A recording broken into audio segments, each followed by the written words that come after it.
The following announcement has been paid for by the WZWA Network. Hello, everyone, and welcome to the WZWA Network, and welcome to my late review show here of NXT Halloween Havoc Night 1. I'm going to try and get through this one quickly. I apologize, it's a few days late. I watched this show a few days ago. I wrote my notes. My write-up on the show is on realprowrestling.com. But I just, you know what? I'm coming to the end of my holidays from work, and I've just been a bit lazy, you know? So I apologize again that it's out late, and it's probably not going to get many views now because it's 2 days late. Anyway, so we opened the show New Year's Day. The band opened the show with this rockin' track. Thought the song was pretty badass. And the vocalist is hot. Thank you. I like to tell the world when I find somebody attractive. Thank you. Speaking of attractive, Scarlett Bordeaux and Shotzi are the hosts of the show. And that's great. Cool. It was cool seeing Scarlett in a different kind of role here where she got to speak a little bit more. Anytime she's on my screen is very welcome. Thank you. Okay, so the Devil's Playground match. Roxanne Perez takes on Kiana James. So let's be honest, like this feud's been going a little while now, right? I can't even really remember how it began, but it must have had something to do with them trying to gain contendership to fight Becky Lynch. So the feud's been going a little bit. Kiana actually had Asuka come in a few weeks ago to wrestle Roxanne Perez, and Asuka did beat Roxanne. So here's the match. And I'm just going to say, Kiana needed to win this. Kiana needed to win this match. If you're going to move her up, if you're going to put her on a different level, then she needed to beat somebody who's already been put up. So you have someone who's here, and they wrestle someone who's here, and then they win. They stay in that spot, and that person stays in this spot. If Kiana James wins, guess what? Boom. We've just made the playing field a little bit more competitive. Anyway, we just needed to get it to the same level as a former NXT champ. Because, like, what is all that for if you only elevate somebody who's already elevated? There's all this play equipment at ringside. Kiana cops a swing to the mouth, which was very ferocious. And another great thing was a Russian leg sweep onto a slide. Very backyard wrestling. And I got to be honest now, after watching Bound for Glory, and there was only one women's match on the show, NXT is now #1 for women's wrestling in pro wrestling right now. The amount of ladies on this show in comparison to the other companies' recent pay-per-views. Just being honest, Kiana flung Roxy into the barricade, then powerbombed Roxy onto a trash can. That was probably spot of the match. All Kiana needed was the platform to show she could be a player. And she rose to the occasion here, as far as I'm concerned. They've been at ringside for most of that match. Roxy ended up hitting Pop Rocks, though, onto Kiana's handbag and got the win. And I'm like, big mistake, bro. And I'm like, Roxy doesn't need to keep winning. She doesn't need to keep winning all these feuds. The feud is over. Roxy wins. Yay. I hate when baby faces go over. Carmelo Hayes chats with Vic Joseph. I didn't think Vic looked like Vic in this interview, but Mello denies attacking Trick. Vic presses him on the situation with Trick Williams. Mello pretty much brushes it off and continues to talk about Ilya Dragunov. Backstage, Shotzi and Scrumptious Scarlett is with Metaphor, who are frustrated with the game of fortune telling that Scarlett is playing with them. They freak out, and Nolan's stupid trophy. Oh my God, bro. I love picking on NXT, and I love it. I love NXT.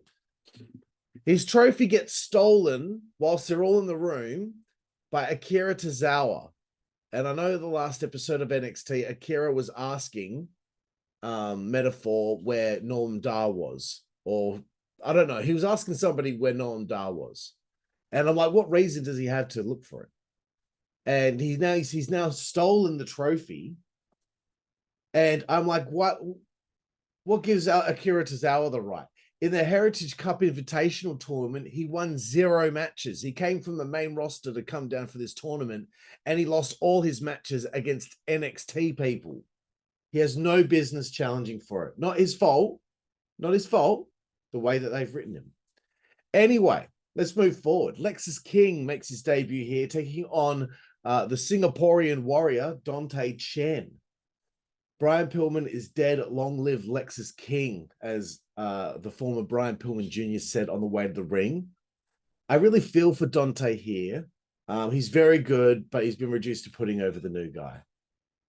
I do find it interesting that he's anti his father here, but he's got Bengals colors on him in his gear, despite being anti his deceased father.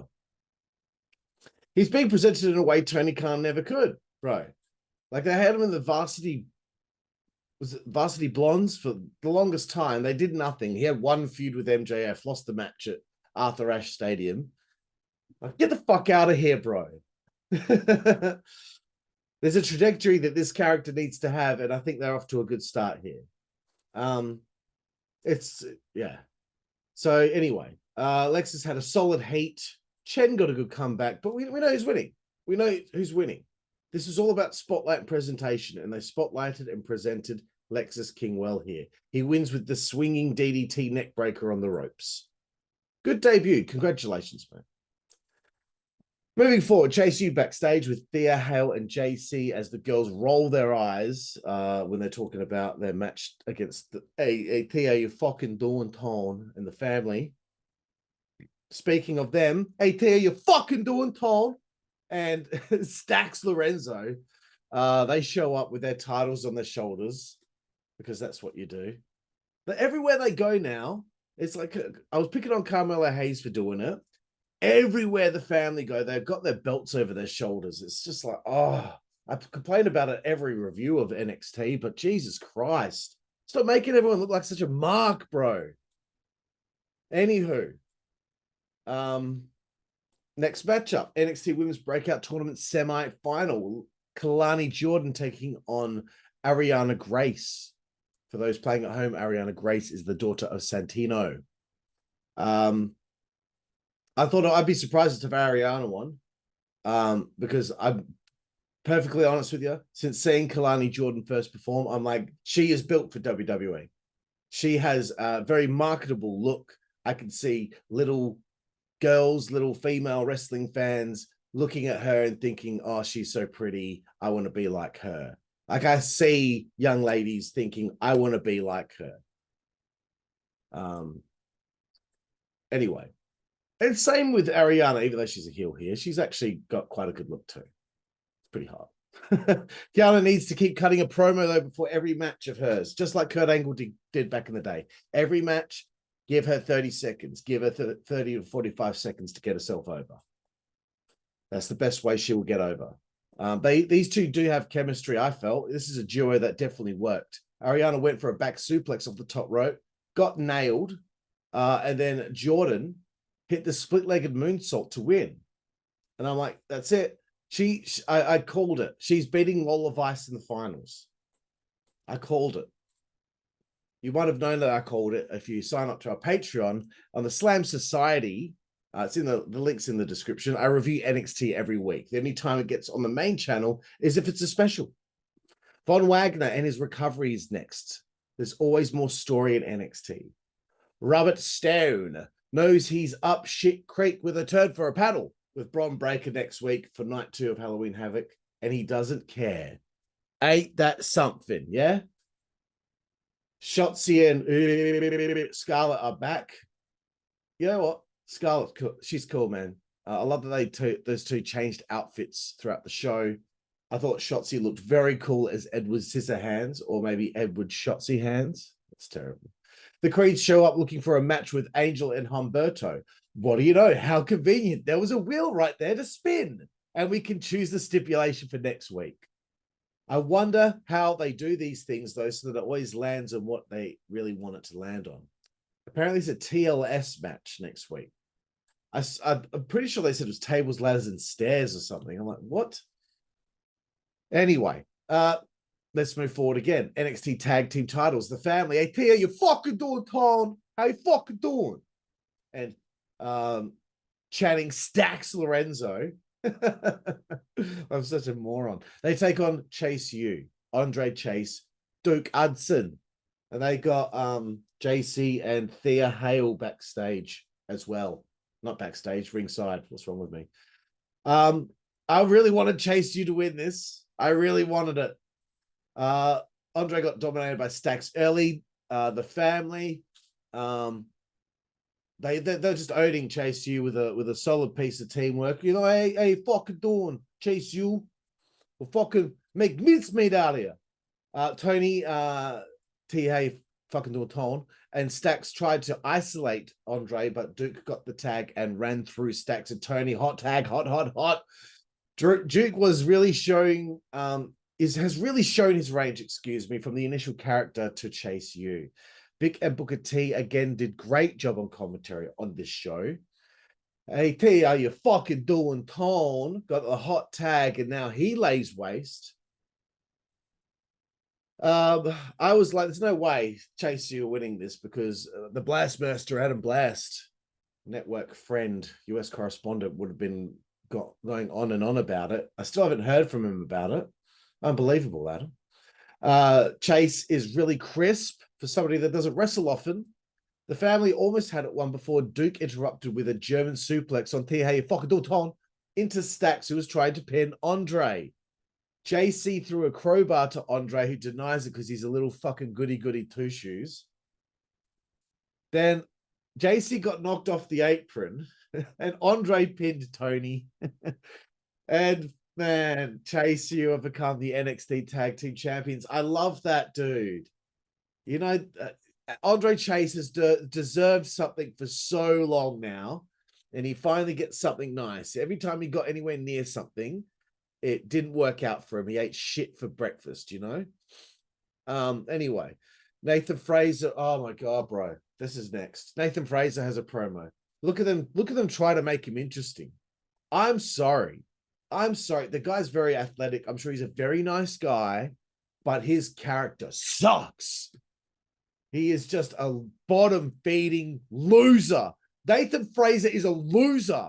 I would never want to be friends with him.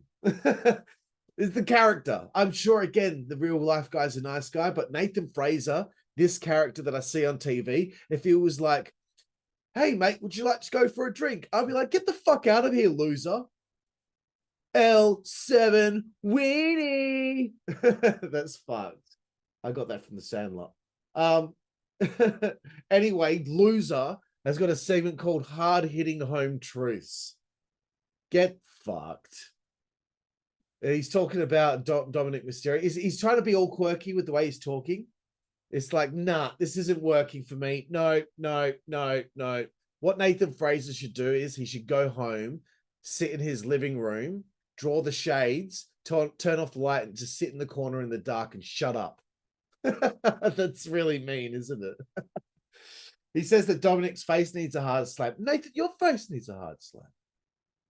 I'm sorry, I just don't find it funny. You know what I want to see? I want to see him get his ass kicked. You know those classic beatdowns that like 12 members of the NWO Black and White used to do on people? I want the whole original NWO to beat the shit out of Nathan Fraser, and I will sit there with popcorn. Fucking loving it. Anyway, he challenges Dom for the North American title next week. I hope he loses because losers are supposed to lose. It's so over the top. Baron Corbin interview with Mackenzie Mitchell. Corbin is mad, yeah. He's mad that Mello won last week. Baron was concerned about the result for night 2's matchup because obviously he wants to challenge the winner. Coming up next, we're getting close to the end here. Lights out match. Lights out. Gigi Dolan, Blair Davenport. Gigi makes her entrance. Her hair looks badass. She's looking good, bro. And Blair made her entrance and looked pretty brooding in her getup. I like her attitude. I also think she's attractive. Thank you. Get over it, bro. The two people who hate each other certainly started quite subdued for this match. In the build up to this, all they were doing was fighting backstage. This was a copy and paste feud. This is the exact same feud that Blair had with Roxanne Perez. Roxanne just kept on attacking Blair backstage out of nowhere, and it's just so cookie cutter and lazy. Even though I think NXT is the best TV product so far in wrestling this year, you know, to be perfectly honest with you, I think that NXT is the most entertaining. But some things, I'm like, come on, guys, stop repeating fucking stories. Do something different. There's got to be different ways to kick off angles and continue and prolong angles. Anywho, they turn the lights out pretty much, so I'm not sure how it adds to the match. The lights out match was just like you had to knock out your opponent or something. I don't know. Who cares? Meteora by Gigi on a chair on Blair on the outside. Blair has really got herself into great shape, by the way. I really hope Mandy Rose, going just real sharp turn out of the middle of the match here. I hope Mandy Rose returns one day and puts the band back together. Let's get Toxic Attraction on the main roster. But to be honest, I don't even need Mandy Rose. Like, at this point in WWE, like, most people are just a cog, a spoke in the wheel. Like, Sasha Banks thought she was like, you know, I'm banking on myself. I'm going to leave WWE and make a name for myself out of the company. All that's been proven so far is that they don't need Sasha Banks. They don't need her. What's the point? What's the point in bringing her back? They've already got all these people in the main scene. They've got people waiting to be brought up to that top spot, that main scene. I would hate for Sasha Banks to suddenly be brought back, door wide open, arms spread wide open. Come back, Sasha, come back. And then Tiffany Stratton has to wait in line even longer. No. Sorry, Sasha. You're a dime a dozen, mate. Sorry. It's true. So Blair takes control after Gigi introduces a table. They got given good time here. I think this match nearly went like 13 minutes or so. Blair sets up a table at ringside, but copped a trash can on the apron. They brawl to the outside. Blair clears the announce table, but Gigi cops a Falcon arrow off the announce table through a table, then gets hit with a knockout blow by Blair in the ring, and Blair won the freaking match, and she needed to. Gigi needed a win here too as well, but Blair lost her feud to Roxanne Perez, and I think Blair should be starting to get pushed up a little bit more into that main title scene, which would have been great to see her wrestle Becky Lynch, but we'll get to that. Ilya Dragunov interviewed with Vic Joseph. I thought Ilya was great here. He talked about his childhood. This is what we need. We need to learn about him. He talked about his son being proud of him being champion. Ilya is very, very good in this role. He looks great in a suit. He has shown he will flourish on the main roster, where when I first saw him in NXT, I would have said, oh, nah, he's just like he's good for NXT. He's one of those like indie wrestler types, you know? No, I really do think that Ilya Dragunov could be a main player in WWE. Vic gets a whole interview done with him because Ilya Dragunov is a mental like Carmelo Hayes. Speaking of Mello, they cut to Shotzi and Scarlett dressed as twins holding hands. You know, those, I don't know what those twins are called. Let's Google that. Twins horror movie girls. I don't know. What are their names? Yeah, who are they? Oh, they're the chicks. Oh, they're the little chicks from The Shining. Right. What are their names though? What are their names? Oh, forget it. Okay. They're from The Shining. Anyway, for whatever reason, those two just the twins was really fetching. They were holding hands and it, I think it moved. Tiffany Stratton interview with Sarah. Who the hell's Sarah? Where's Kelly Kincaid? Why have we got someone else here? I didn't even know who it was at first. She was dressed as Tiffany Stratton. It was Fallon Henley. They've started a feud. Tiffany nailed her. But you know what? Fallon did a great job of pretending to be Tiffany Stratton. Very good impression. Toodles. That's fucked. They brawl and it cuts away. So I'm guessing this is the next thing Tiffany's doing. Like, here's the thing, right? Here's the thing, and I'm sorry to keep complaining. It was Tiffy time, baby. It was Tiffy time. I'm going to put that note after the main event. I'm going to whinge about it then, okay? I'm going to whinge about it then, so I'm not happy. NXT Women's Breakout Tournament semifinal number 2, Lola Vice, Carmen Petrovic. Oh, man. They just keep bringing in all these hot people. Carmen is in charge early here. The winner of this always goes to the finals. I like Carmen for many reasons. Lola has a better trajectory and is a heel, so she's going to win this. Plus, she has Elektra Lopez at ringside. Oh, shit, let's knock my microphone off the table. Great stuff from Carmen utilizing her black belt skills. I wrote fuck all notes on this one. Great dive from Carmen and Lola. You know what? She actually, sassafras Carmen Petrovic maximizing her minutes out there. And we're a laugh, pal. Big spin kick from Lola, and it was over. Hey, Lola. She wins. She faces Kalani Jordan next week. Night 2, Halloween Havoc for the NXT Women's Breakout Tournament final. Kalani Jordan's winning. Chase U celebrate together backstage. Thea and JC pump them up. Then all of a sudden, out of the blue, what do you know? Chelsea Green and Piper Niven show up. What the fuck are they doing there right near the end of the show? Why the fuck did they come to NXT?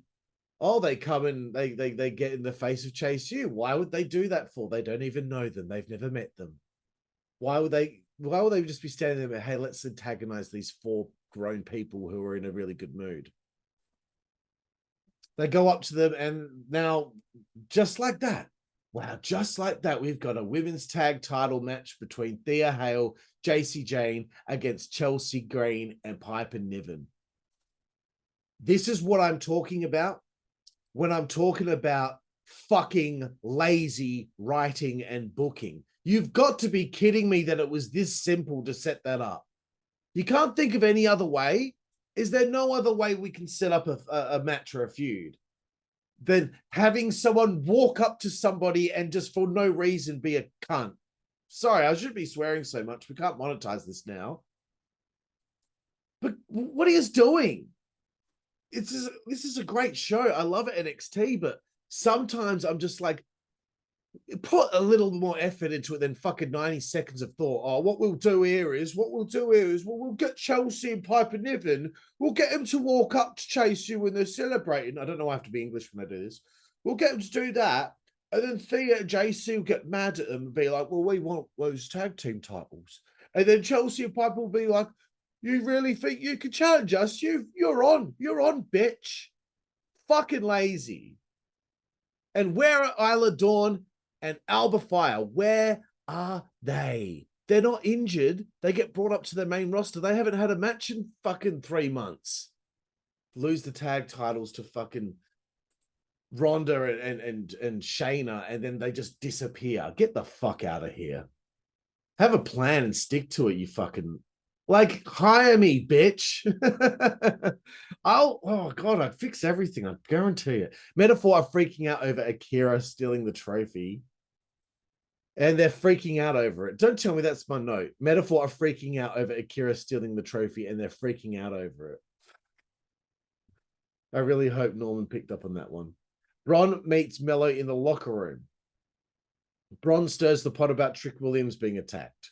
Bron pumps Mello up to win so he can get a title shot after. Boring. Nah, it wasn't too bad. It was all right. I'm just being an asshole now.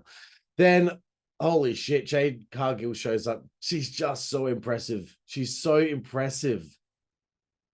She looks great, and they give her a throne to sit on. Mate, I will feed you grapes, Jade. I've never seen a body like hers before. She is like literally the fittest human being I've ever laid my eyes on. I don't know what it is in her DNA, but she is cut, ripped, and jacked. Anyway, finally, main event of the evening here, NXT Women's Championship, Becky Lynch, Lyra Valkyria. First note, Becky isn't losing this. Thankfully, Binge, the platform that us Australians have, eliminate the picture-in-picture adverts. And also, when I watched this, I had just seen The Cause before. So this was an all-Irish all-night for me. You're forgiven, not forgotten. Becky has been a defending champ so far, defending it on Raw, on NXT. Good shit. I didn't see the title run ending tonight. Great back and forth between the two. It's intense. Lyra was at her best here. She rose to the challenge of facing somebody on another level. Getting close to the end of this match, they went back and forth. There was no heat for anyone. They were just going back and forth. Lyra, I was like, she's not winning. She's done well, but she's not ready. Becky locked in the disarmer. Lyra fought out. Lyra hit a sit-down powerbomb for a 2 count. A big spin kick from Lyra for another close 2 count. Crowd loved this match. They were going off, son. Lyra kicked out of a manhandle slam. There were holy shit chants from the fans. Becky went for another manhandle slam. Lyra managed to somehow turn it into a pinfall. And she became the new women's champion. Lyra Valkyria is the new NXT Women's Champion. And I'm like, I don't know about that, because Becky was really putting those. Because look, it's October. We don't really need to worry about Becky coming back to the main roster stuff until we're getting close to the Royal Rumble. As far as I'm concerned, this could have gone on for another, I don't know, another month. But I guess maybe they don't have another, maybe they do. Maybe they don't have another special before the end of the year. I don't know. But you could have still had her drop the belt on, you could have had her drop the belt on Raw, you know, to Tiffany Stratton. That's what I'm getting at, okay? Because as far as I'm concerned, this is nothing against Lyra. I think she's very good, very talented. She's got a great future ahead of her. I'm just miffed by her being the one to beat Becky at this point.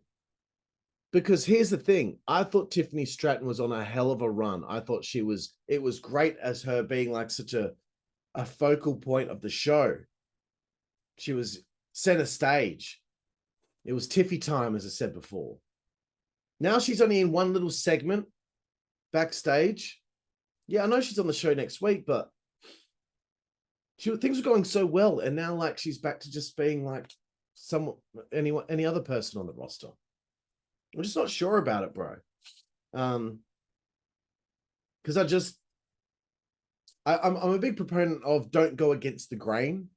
Now, there are times where you can and you should go against the grain. Like, don't have Hogan leave the NWO after WrestleMania when he's wrestling The Rock. Why the fuck would you do that? Oh, you can't go against the grain, Carl. You fucked it, man. You had the NWO split within, 3 months? You dickheads. Oh, just because of how Canada reacted to Hogan. Fuck up. Anyway, I'm getting on a rant there. I'm sorry, just as far as going against the grain, they went against the grain with Tiffany Stratton. It would have still been fine to have Becky win the title off Tiffany, but what this needed to do, my personal opinion, this is what I would do if I want to make a big star out of Tiffany Stratton. She's still young. She's got heaps of years ahead of her. You want to fucking get her to that main roster. You want her to make a name for herself out of the gate. This is what you do, bro. Okay. Tiffany is the one to lose. Okay, she loses the NXT title to Becky Lynch. Okay, maybe she doesn't end up beating Becky for the belt, but this thing between the two of them should have kept going. Tiffany should be so pissed off that Becky decided to come down, ruin her run as champion. So she should have maybe cost Becky the championship, which I know a lot of people roll their eyes over, but maybe not. But what I would have done is I would have had this thing going on until we get to the Royal Rumble. Tiffany Stratton ends up being an entrant in the Women's Rumble. She ends up going after Becky. She screws Becky's opportunity up to win the Rumble and go to Mania. Now we're set. We're going Tiffany and Becky going to WrestleMania for the, the rubber match, the third match. And that's when you have Tiffany beat Becky at WrestleMania. I'm sorry. We got to start thinking about slowly phasing some of these ladies from the main event scene out and put some of these younger stars in their place, because that's how the business continues.